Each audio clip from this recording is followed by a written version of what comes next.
Welcome to the School of Radiance podcast. That name might be changing sometime soon. Just an FYI. I'm here as a humble human on a mission, here to help you both look and feel your best. And in today's show, we're going to be focusing on launching your radiance with a rocket scientist. We have John Mollura joining us today. He's a former rocket scientist who supported NASA and elite military units, now an elite personal coach and professional speaker, helping high achievers overcome procrastination and perfectionism. He created the Elite Action Framework, a science backed method that transforms hesitation into bold action and unshakable confidence. John has shared his insights on more than 60 podcasts and has coached nearly 300 clients, equipping leaders with practical tools to gain clarity, build momentum, and take decisive action in their careers and lives. I'm really excited to have all of you joining me here on the show. I've got my coffee with a scoop of protein, a scoop of collagen, some adaptogens. We have a doe deer joining us. If I turn my camera around, oh, yeah, looking right at me. This Here, here, it's right before Christmas. it is a doe that's looking right at me. This is a full-sized mama about 15 feet away from me. Wow. What a beautiful creature.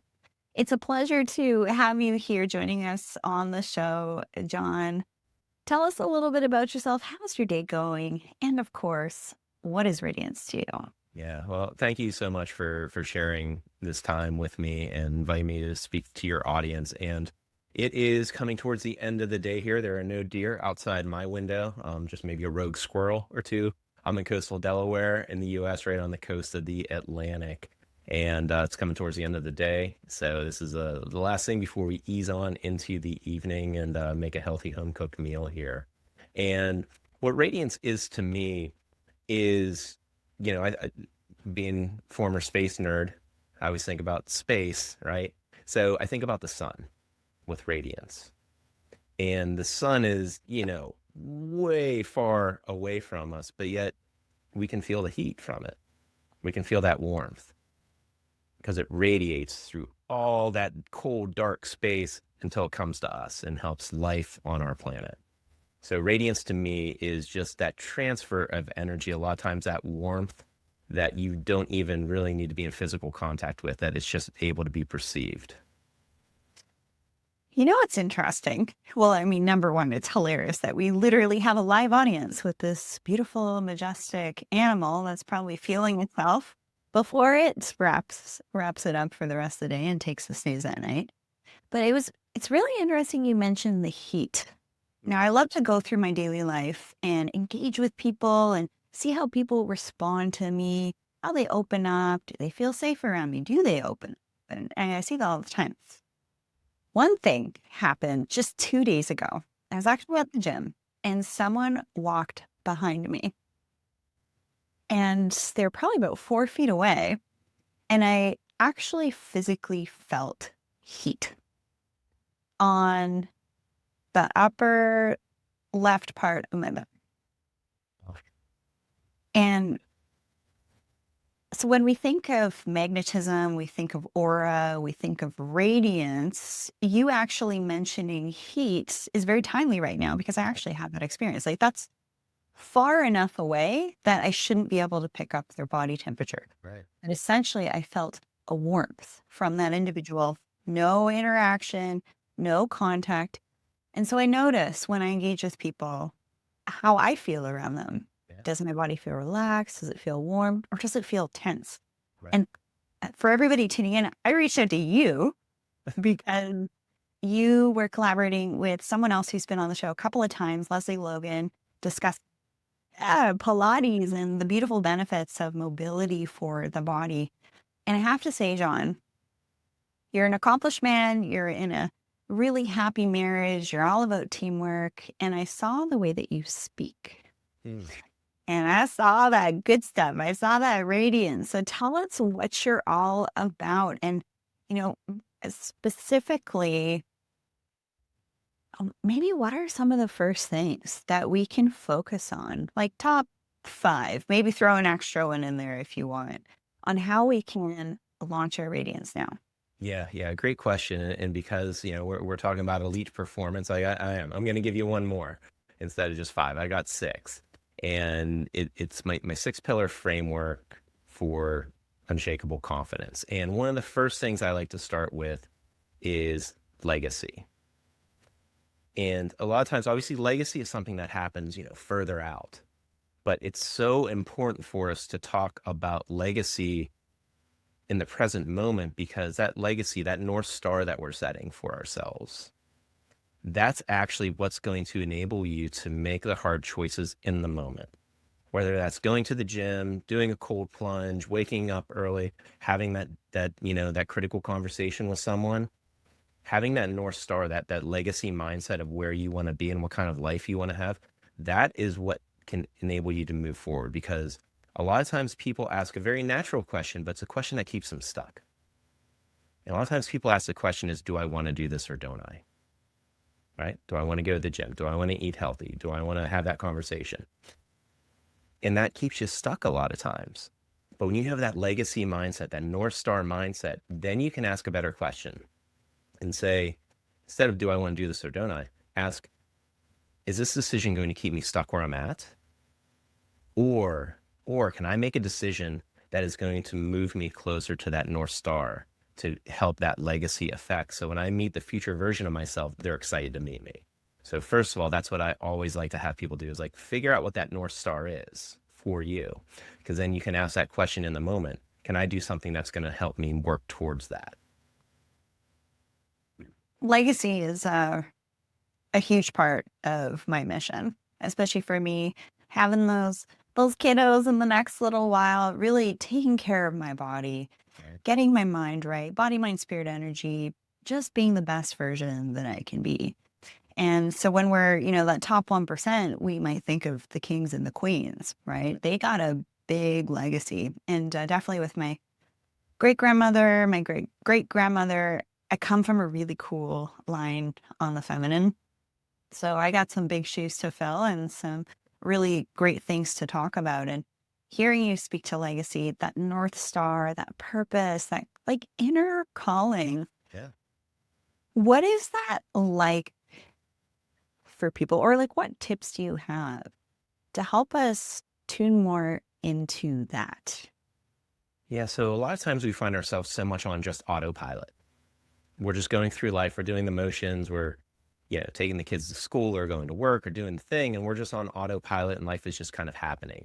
And I always like to encourage people to become aware and shift out of that mindset of autopilot.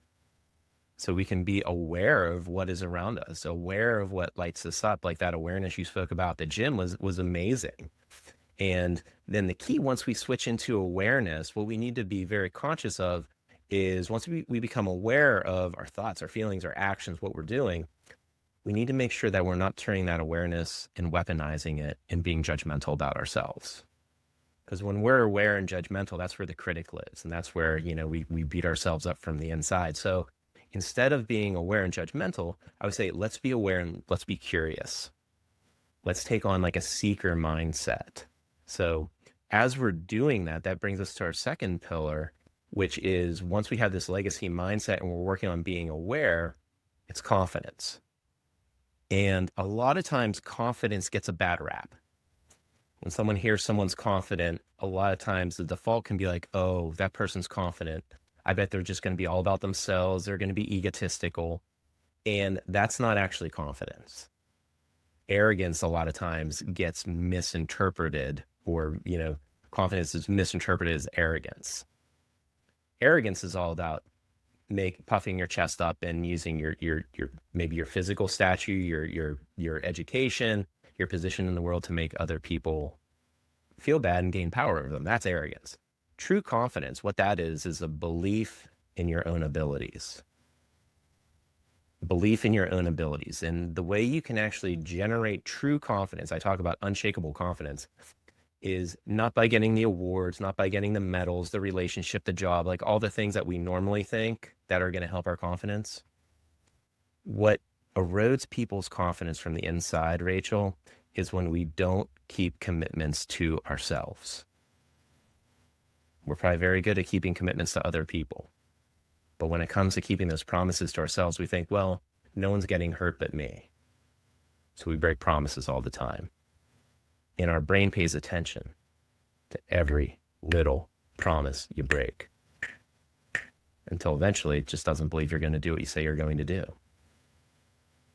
But the beautiful part about our brain is if we start keeping promises to ourselves, even little teeny tiny promises, like, I don't know, like maybe you told your dentist you were going to floss your teeth every night and you haven't been. If you start doing those little things repeatedly, eventually your brain is going to get the information that, oh, I do what I say I'm going to do. And if you do it with the little things, then when it comes time to have the confidence to do the big things, your brain's already primed to have you go forward. Oh, I love that. It's these micro moments, these micro decisions throughout the day, whether that's drinking enough water, consuming enough protein, getting your movement in, doing your skincare, doing your sauna, taking things to support your body. All these little micro things, I think what they do is they subconsciously continue to build this notion of being worth it. Mm-hmm. Yeah. And what I find in working with lots of clients over the years, going through life, is actually the most confident people are the best listeners and they're the most soft spoken and they have open body language. Yeah, my sensei, when my wife and I were studying martial arts as adults, he'd always talk about that quiet confidence. And this ties in with that radiance. Like someone who's truly confident, when they walk into a room, they shouldn't have to be like, I'm in charge here. Like if they're the leader, like if they're the one in charge, people should pick that up because of the way they carry themselves. And that comes from that confidence. And that confidence should be quiet, but it should also be very loud, so to speak. And it's not like a seeking energy either, of like seeking validation or looking around the room. It's like you're confident in yourself. Right. You're showing up to have this moment for yourself. And so I'm glad you mentioned that. What's the third pillar? Yeah. So the third one is once we've like set our North Star, once we've been doing the things and keeping promises to ourselves, then we need to start actually taking action. And that's why I'm so excited to talk to your audience, because your audience are action takers. Like it's one thing to say you're going to do something, it's a whole other thing to take that messy, imperfect action. And that's what is so important, is just being okay with that tension of trying something new. Especially as adults, we're not used to trying new things, right? That's why it's so beautiful to watch a young child. They'll try to walk and poof, fall on their face. They might get up and they might cry, but they'll get up and do it again. Whereas adults, we think, I should be able to nail this right out of the gate. I don't want to look foolish. We have all these stories come up inside of our head. Well, it's like, no, dude, you're a beginner. Like, just start taking that action, because you're not going to have that perfect 100th speech in front of an audience if you never do your first one. The first time I public spoke, this was back in high school. I was doing this talk in front of about 50 of my peers for this student bank position. I full on hyperventilated. Oh. It was mortifying. Then the second time I hyperventilated while public speaking was in university. And it was a presentation on sexual health. And it was a group project with about 6 of us. And here we are, the typical Virgo in me. I did most of the slides and did most of the group coordination to get the job done, like efficiently, taking action. And then when push came to shove, I'm at the front of the classroom to give my talk, and I hyperventilated. Oh, wow. And now I get paid to speak on stages. Right. And I bet it's a mindset shift though, right? Because back in high school and university, it's probably very inward focused. Like, man, I don't want to screw this up. I don't want to look stupid. I don't want to forget my lines. And when we're very inward focused, that's when we can really just trip ourselves up. Whereas now, like, you just go up on stage and you're there to serve. Yeah. And then there was this other women's expo I was speaking at. what I learned about myself in that moment of giving a presentation and speaking. I mean, this applies to any of you that you might have to have a tough conversation with someone close to you, or a meeting at work, or just something. What I think happened was my body just went into such a high cortisol state, Mm. really high adrenaline. I wasn't really focusing on being grounded in myself, and I hadn't learned how to regulate my nervous system, Yeah. right? So focusing on that deep breathing, and even when we're going through things, right? When we're taking action and we're in transition with things, we have to stay grounded. And we can do that with our breath. We can do that with movement, even just self-soothing. That was actually something that really helped me. And that third time, which was again one of the first times as a professional speaking, I actually just asked someone to rub my shoulders. Wow. So just to relax the nervous system. And you can take this into anything. And the one thing that I'm doing now that's new and really exciting for me, you mentioned, kids doing new things and falling over. I started to implement calisthenics after a year and a half of pretty intense 5 to 6 days a week weightlifting, where I've actually been able to put on about 25 pounds of muscle. Wow. And really, that was my focus. I took action to lift those heavy weights, focus on my sleep, get the nutrition in to give myself muscle for the rest of my life. And then it's like, I gotta move more. I gotta look after these joints now. So doing calisthenics, when you mentioned a child being in that playful state of trying a new movement, doing a new movement, not trying, but taking action. Yeah. Now the calisthenics, the body mind connection, mastery over all those little accessory muscles for handstands and L sits and all these things. It's been fun. And I feel that so many people are just kind of in their comfort zone or in autopilot, and they're nervous to try something new like martial arts as well. I've been doing kickboxing and jiu-jitsu for about 13 years. Really great for cultivating focus. Right. Do you think that that's a missed opportunity in a lot of adulting, right? People being adults, they forget to play and take action on doing new things. 100%. Because I remember when I started studying martial arts, I was 32, I think. Like, it's not like I did it like as a kid and just kept doing like I started as a white belt when I was in my 30s. I was an accomplished, engineer. And here I was like I was with like all the kids. It was like that episode of Seinfeld. If you've ever seen an episode of Seinfeld where Kramer takes karate and he's with all the kids, and that was me. And it was so embarrassing. But I stuck with it. And, there's this saying, a black belt is just a white belt who never quit. And we need to embrace that sense of curiosity and realize that just because, we're an adult doesn't mean we can't play and do new things. In fact, that's one of the things that sets you up for the most success. That's why travel is so important, is because getting that different frame of reference, it gets you out of your normal habits, which we all fall into from time to time, unless we're very conscious of what can we do to switch things up. Yeah, and to add to that second pillar of confidence, taking action and signing up for a new fitness class or a new activity, that builds confidence because we learn new skills. We learn different ways of moving in a situation. So, in essence, it's also allowing us to become more embodied Mm. and learn a mastery, if you will, of your nervous system, of your motor function, of your focus. And then you get the novelty of doing something fun. And then you get the dopamine, then you're doing it with a group, you're getting that serotonin and oxytocin. So this is like the hormonal vibe to this that you're actually getting when you do something new. And I feel like that's kind of like the spice of life is novelty. It's really good for your brain too. Yeah, and then also to take it even a step further is learning how to regulate that, especially in martial arts. It was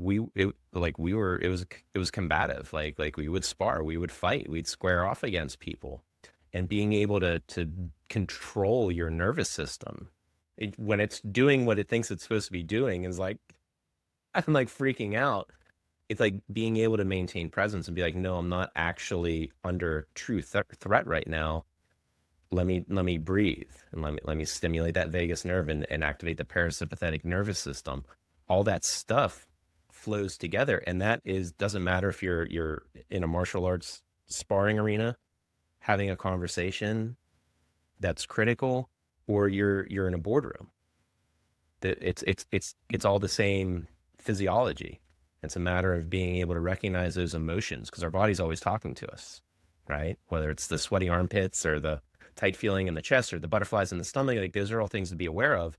And again, as adults, we just suppress all that. But if we can listen to those signals that our body are always sending us, it's so powerful to be able to be in tune with ourselves. Yeah. And this question to ask yourself when you're doing something new, you're taking action, you're learning a new activity, when you're in that moment Mm-hmm. of maybe a little bit of that dysregulation or ramping up into that high cortisol parasympathetic state, um, sympathetic state. The parasympathetic is more rest and digest and relaxation.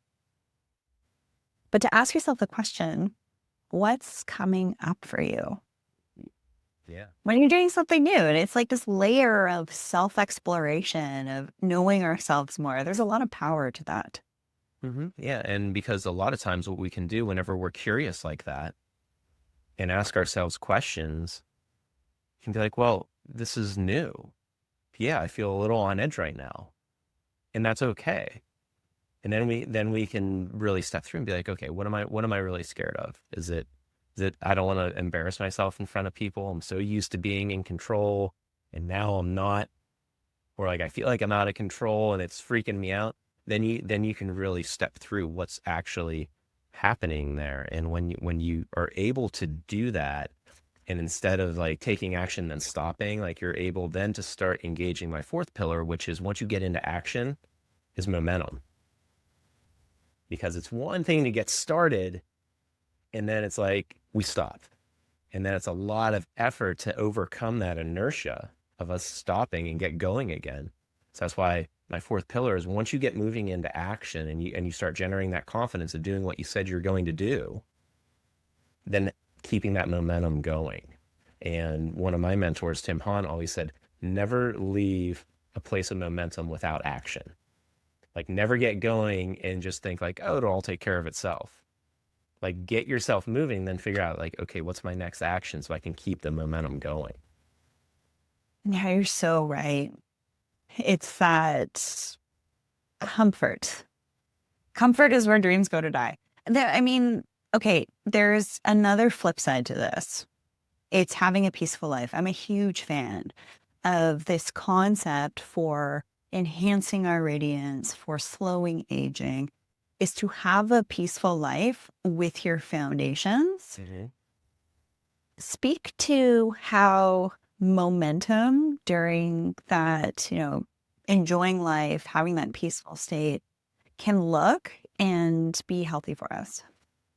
Yeah, well, if nothing else, it maintaining momentum is actually less effort than starting over again. It's like if you've ever had to move something heavy, like what's the worst part? Getting it up off the ground, or like pushing something really heavy. Like that's the worst part. Once it gets going, now it's just a matter of maintaining it. So it's this continual cycle of, okay, I got it moving. What's the next thing I can do? Which brings us to our fifth pillar point, which is how do I maintain focus? Because the world is so full of distractions. And like, you've got your North Star, you've been doing the things you said you're going to do, your confidence is coming up. You've done that work of overcoming inertia and like taking action, and like now your momentum's going, and you're starting to go. And then what happens sometimes? We look to the side and think, oh, but that person is so much further ahead. Oh, look what they did. And our momentum just starts to drop, right? So that's why the fifth pillar is focus, like recognizing that you're on your own journey. And the quickest way to get where you want to go is to just keep your eyes forward. Like my father was a collegiate football player. And he said what they were always taught is when you get the ball, You just look at the end zone and just run. Just go. Because as soon as you would turn to see who's coming for you, that would slow you down. Just a fraction. That might be all they need to catch you. So as you're going through this, it's real important to realize you're on your own journey, and it is not your job to keep up with other people, because you also don't know their story. So maintain that focus so you can keep the momentum going to get to where your North Star is. What do we do with those distractions when they come up? Call them for what they are, and it is distractions. They're not a grade of whether or not you're failing or succeeding compared to someone else. Call them what they are. They're a distraction. And maybe they give you some pause to think about things like, okay, why do I feel like they're so much further ahead? Are they putting in more work than me? Are they being more honest with themselves? Are they more true to themselves? Are there things I could do to bring myself more into alignment with my own journey that I can learn from them? Again, not weaponizing it, but approaching it with a mindset of curiosity. My coach always tells me, he's like, John, separate the data from the drama. And if you can separate the drama, meaning the emotion or the feelings that come up when we look at someone else, and look at it and be like, what are they doing that I want to emulate? You know, are they doing more outreach? Do they have maybe the public speaking skills I wish I had? Okay, cool. The data of that is, how can I level up? How could I get some training? How could I take action to start building my skills? And again, separating the data from the drama is so huge to maintain the focus. And the focus on the North Star, by the way, I know for myself, it's not so much shifts, it evolves. Mm-hmm. And so I'm really curious. We have our focus, we continue to gain these new skills through this journey called life. We built the confidence, we got that momentum, we have the focus. Life happens, you still stay focused. And that North Star can end up becoming, what's the word I'm looking for? There can be layers of depth and different layers added onto that. Mm-hmm. What's the next pillar? Yeah, so the sixth and final pillar is structure. How can we build structure around our relationships and our time to protect all these other things we've spent so much effort building? Our North Star, our confidence, our action, our momentum, keeping our focus. How can we create structure around the relationships in our lives so our values aren't, degraded? Our energy isn't taken away from us. Our time isn't wasted. I always talk about those three things having like guards at the gate of our lives. Like if you think of like a medieval city, like, think of your favorite, knights, movie or whatever, like castles had walls around them for protection. But they weren't just all walls. They had gates, because without gates, without that ebb and flow into and out of a kingdom, the kingdoms would shrivel up and die. That's why siege was so important, where like they wouldn't let anything come in. So you need that flow in and out of your life, just like ancient cities need that flow in and out of it. But it would be unwise to just let anyone come in and out of that city, right? Like, bandits, vandals, all the things. So what did they do? They would put guards at the gates. And guards, their job is not to keep everyone else out. Their guard is discernment. So I talk about having 3 guards at the gate of your life to practice discernment for your time, for your values, and for your energy. And that's how you build structure to keep all of this moving forward. What do those guards and layers of discernment look like? Because I 100% resonate with you utilizing that very beautiful word of discernment. How does that look in our lives?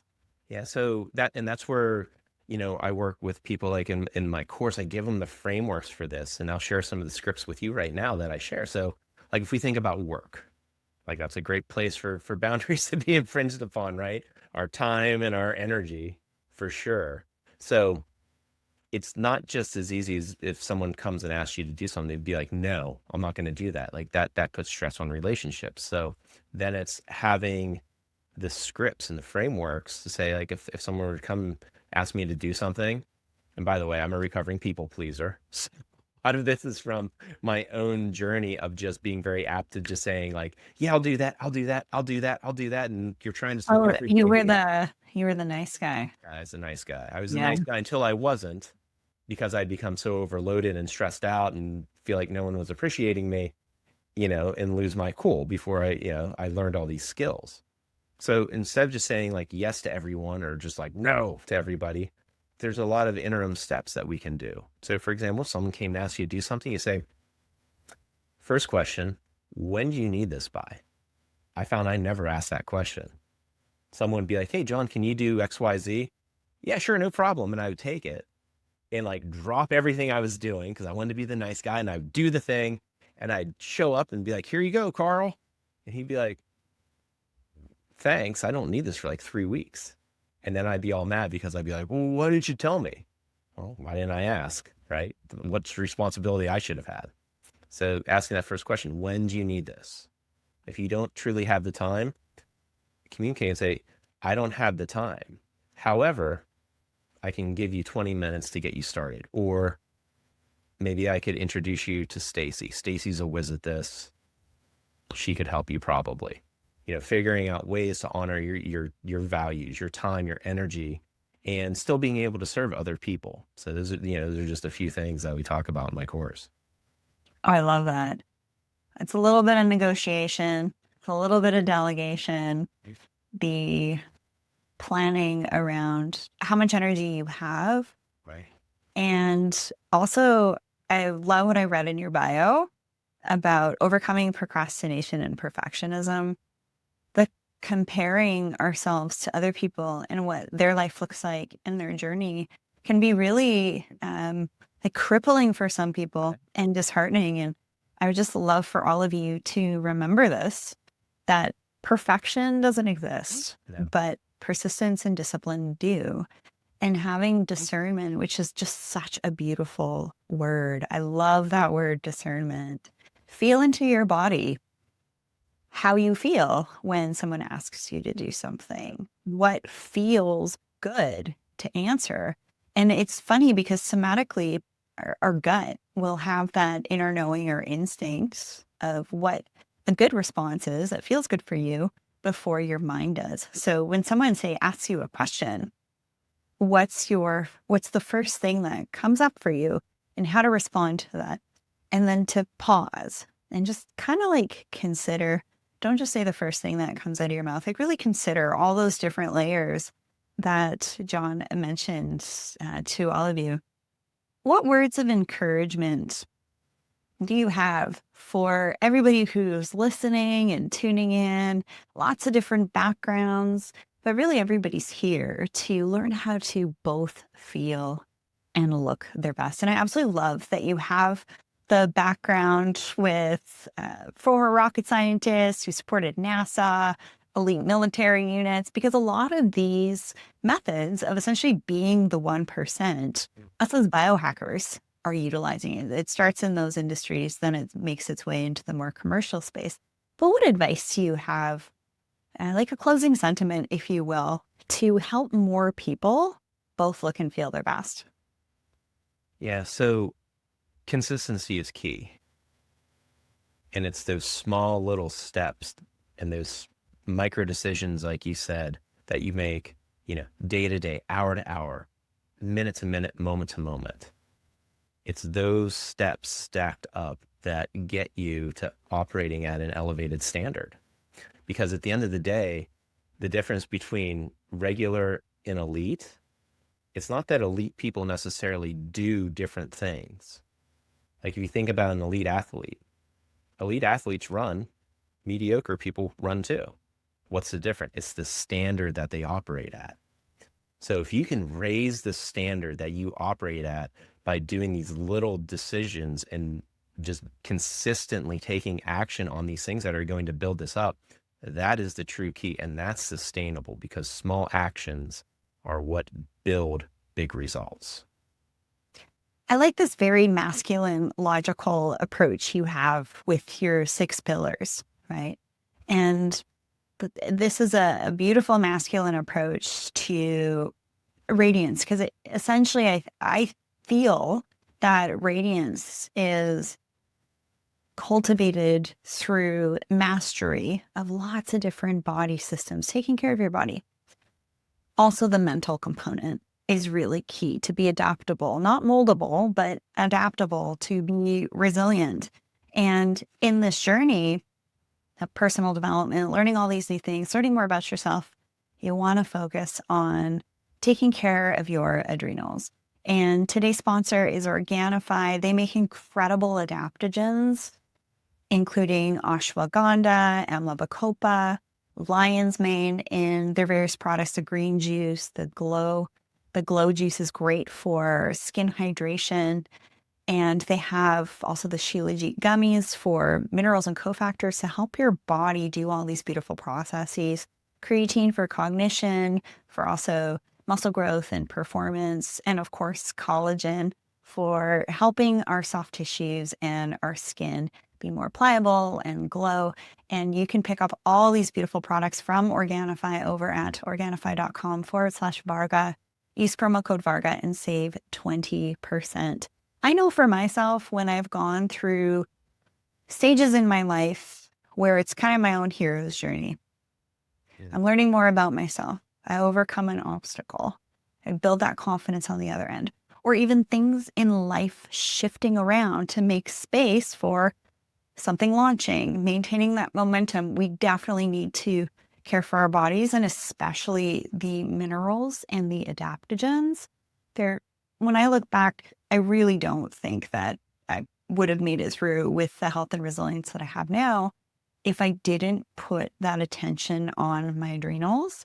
And especially for women going through different stages and cycles in life, and especially for guys accomplishing lots of different things. It's great for both men and women to continue to put that attention on adrenals with adaptogen support. Thank you so much, John, for being here on the show. Really looking forward to having you back. Yeah. And because I really like your very masculine, logical approach, but your delivery is it's gentle, it's confidence. And the way that John is communicating is very clear and concise and methodical. It makes sense. I can tell that you lead from the heart, and you have so much beautiful warmth to your eyes, this very kind smile, and you look strong, Thank you. right? Yeah. You got good traps, you got good shoulders, you got great posture. You're well put together too. Great haircut, clean shaven. Oh, we have some of the same glasses. John sort of looks like Clark Kent. If you're listening to this. So being our most beautiful, high vibrating, confident version is when I see it in others, it's like, yeah, I want to interview you. What do you know about this? Because you got something going on. Let's talk about it. So really grateful to have you here on the show. It means a lot to me. A lot of things came up for me when you went through the 6 pillars, and you have a special offer for everyone here on the show. I'd love for you to share that. I do. And because I know that your audience is all about taking action and doing things to help themselves level up, I'm so excited to offer 10% off my Elite Action Academy. And as an added bonus, also throw in, which is normally behind an upsell wall, but it's not going to be for your audience. They're going to get the 10% for the Elite Action Academy. They're also going to get access to the Elite Action Collective, our private Facebook group, where people are in there cheering each other on, holding each other accountable, because accountability is so big, especially when you feel like you're the only person doing this work, right? So I built the Elite Action Collective. And then also part of that are momentum sessions with me personally that I run about every 10 days, where it's a live Q&A. So people that are part of the community, which I hope your audience joins us in there, and come in and ask me questions, talk about things that came up for them in the course, or maybe have come up in their lives, or how do I actually apply some of this stuff? Because my course is all about not just information, but implementation. Like, how do we actually utilize all this stuff in the real world? So I hope your audience takes advantage of that 10% discount with code Rachel V. Fabulous. And that link, everybody, is in the description of today's show. So definitely check it out. What I find interesting about you, John, and for our connection and hearing you speak and share your ideas is I feel like your content and your way of being in service is like the masculine polarity to mine. We use a lot of the same words. Oh, Like discernment, like that I talk about that so yeah. much. Yeah. Yeah. So So for you, John, and everybody listening, like this is how I have fun. I connect with other people yeah. that are looking at how we can shine brighter, but with a kind of like a different lens on it. And yours is a little bit more of a masculine lens, which I think is really cool. Understandable. And it's this polarity that kind of makes life interesting and connecting with new people and making friends and building your network and learning new skills.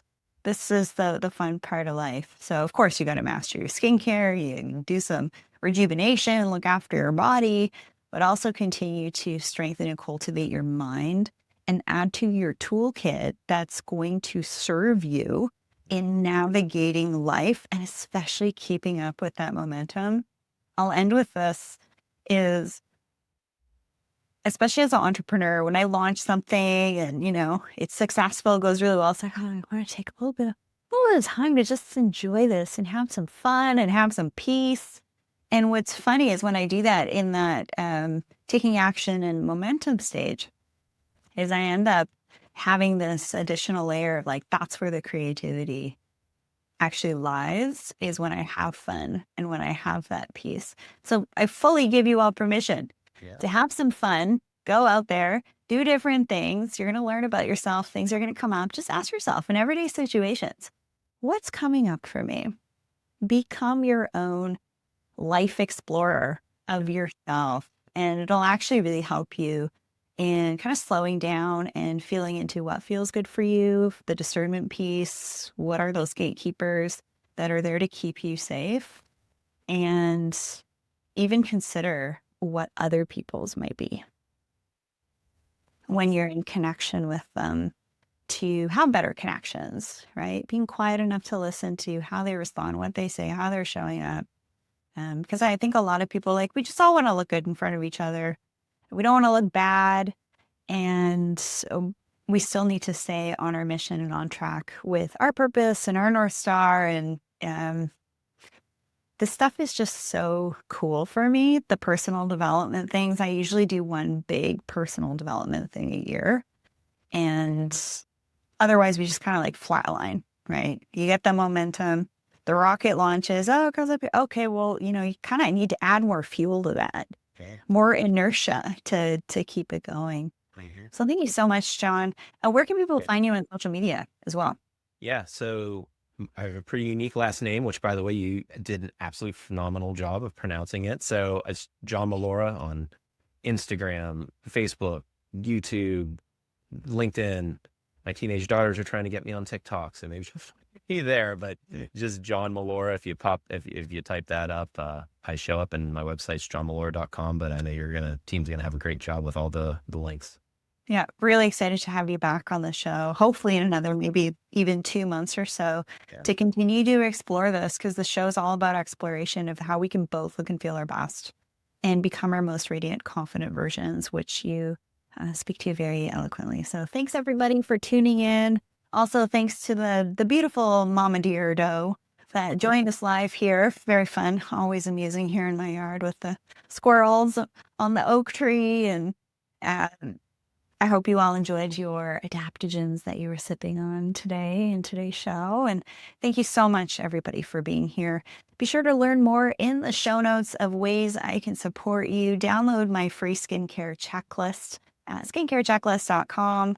Join the fun over at Rachel Varga Official on social media, Instagram and Facebook, where I share lots of great little tidbits of the behind the scenes to help keep you motivated and on track.